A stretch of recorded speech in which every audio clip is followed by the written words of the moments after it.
Hi guys, today I'm going to show you this very interesting dash cam. Yeah, that's the one here. That's the Coolcrazy N7 and it has very high specs. It has really good night vision. It has up to 4K resolution, comes with a 32 gigabytes storage card but can be upgraded up to 128 gigabytes. Comes with a large 3.2 inches display, has a wide angle of 170 degrees, which means it's covering the full front. It has even a built-in GPS, G sensor, 24-hour parking monitor as an option, has high dynamic range recording, and it's even supporting 2.4G Wi-Fi for the app. So we don't have to take out the storage card to see the footage. So pretty interesting. So I'm going to take it out of the box, show you what you get, then how to set it up, and then showing you some live footage from day and night. So stay tuned to the very end of the video. And so here's the box in detail with a lot of the specs, features, some more information in the back. But of course, let's open and see what we really get. Everything comes nicely organized, nicely protected. And so here we have it, really nice, small, beautiful. What I really notice here is how small this is. So especially if you're worried about covering too much of your windshield, then this could be an awesome option for you. Get already the sticker here in the front. Of course, also cover for the camera and cover for the screen. And so here we have the accessories. We get even 3 static foils for the windshield, and here the user manual, 15 pages showing everything, cleaning towel, even pry tool to install the cable, that can be very helpful.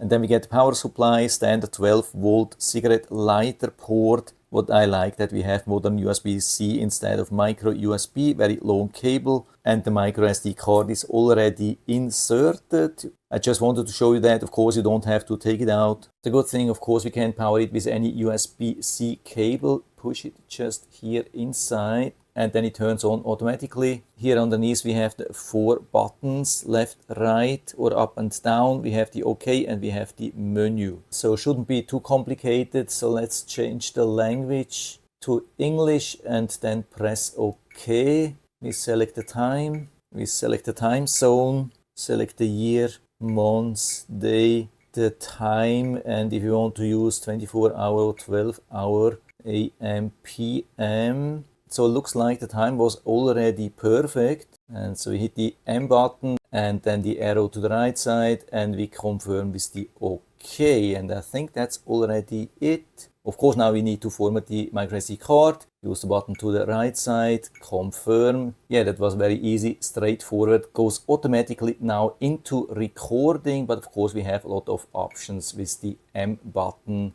We can activate the Wi-Fi, change the resolution. I would say 2K is okay for me. Loop recording time, can choose either 1 minute, 3 minutes, 5 minutes. So I go usually with 3 minutes. We have a screensaver. We can activate or deactivate the G sensor. Usually I keep it off. I also keep the collision detection off usually. And we even have a time-lapse option. 12-hour, 24-hour, 72-hour. But of course it will be just time-lapse, not normal recording anymore. But for example, if you do long travel, this could be an option. And we have even GPS information. Let's click on that. And we can see it has even reception here inside. And to activate the Wi-Fi, we can hit the OK here. Of course, I have to blur this information, but we get the QR code with the password, Wi-Fi name. To turn it on, we have to press OK again. Of course, we need also the app, and for that we can scan the QR code. So click on that. And so this brings me directly to the WiFi Dashcam viewer. And so we click on add camera here on top, click on next, connect Wi-Fi. And so in the Wi-Fi setting, we have the N7, we click on connect. Now we have to enter the password, which we get on the screen of the camera. Click on connect. Of course, the phone will tell you that it's not connected to the internet. That's no problem. So I click on always connect and let's go back now. And so of course, now it's time to remove the lens protection. And so we can see we have the live view even while it's recording. You have a little bit a better live view. You can see really nice Yeah, that's perfect, because with some dash cams we cannot access the footage while it's still recording. Here we have this option, definitely huge advantage. And we can also access the files. You can see it has already been recording. If you have been manually recording something, you can click on that, or logged footage from the G sensor or parking sensor. Of course, there's nothing here at the moment. And we also have access to the settings, which is of course much easier than doing that here with the buttons. So everything has been working right away, straight out of the box, no problems at all so far. So I'm going to install it outside and then show you some footage. And so I've been using this dash cam for a little bit, and it has been working absolutely awesome. Was really easy to apply. By the way, this is how I had it, so to avoid any additional reflection or so, it's really recommended to put it down here. But what's actually more important is to remove also the protection on the inside, not only on the outside. I found out a little bit too late, so make sure that you are really removing the protection on both of the sides, because in the center it's absolutely clear. Has been also working really good regarding the power from the car. I've been using the power from the USB with another USB-C cable. Has been also working really good. You can see recording works really fast. I love this huge screen. So from this side there's almost only screen to see, and I love also the very low profile, which blocks almost nothing, especially if you can mount it behind the mirror or so. By the way, regarding the replay, we have 3 different possibilities. We can access the Wi-Fi and then play it from the app on the smartphone, but we can play it also directly from here. So when we long press here on the M button, there's an additional menu, and I think the second one here, when we confirm this one here, yeah, you can see the files now, and we can confirm again to play it. Yeah, that's what I just have been recording. Or you can also delete it, of course, directly from here. Or you can remove the microSD card, and on the microSD card there are these TS files. And the good thing is we don't have to convert these TS files. These are normal video files. They can be played with most of the video players on a PC. And they contain also the GPS data. But of course you need a dedicated program to read that out from these TS files. And regarding the quality of the image, of the video, I have really good news for you. It has been showing very solid performance, especially during the day, of course.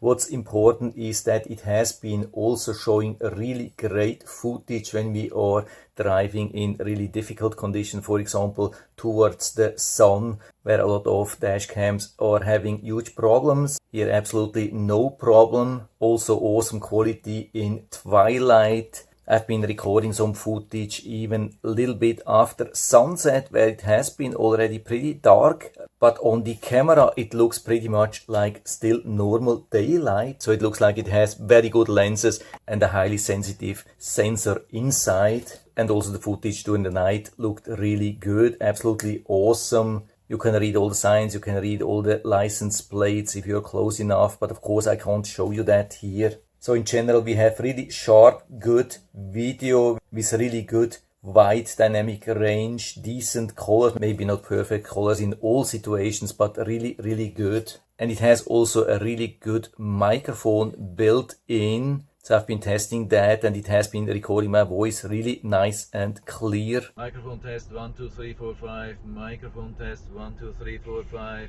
So again, overall really good performance. It's really hard to find some major flaws, but of course it doesn't have a parking monitor function without additional wiring, but that's super hard to find these days. It looks like most manufacturers have removed this function these days. I haven't seen that in any dash cam which I've been testing in the last 2 years, but it has a small battery, or probably rather a capacitor inside, to keep the time and date alive. And again, the colors are sometimes a bit off, so maybe not the best option if you're planning for a round the world trip and show that to family and friends. The quality in general is really awesome, but just the colors can be just a little bit off. But of course in normal operation, when you're just using this as normal dash cam, then absolutely no problem with that. for me much more important that it has been showing a really solid, reliable behavior.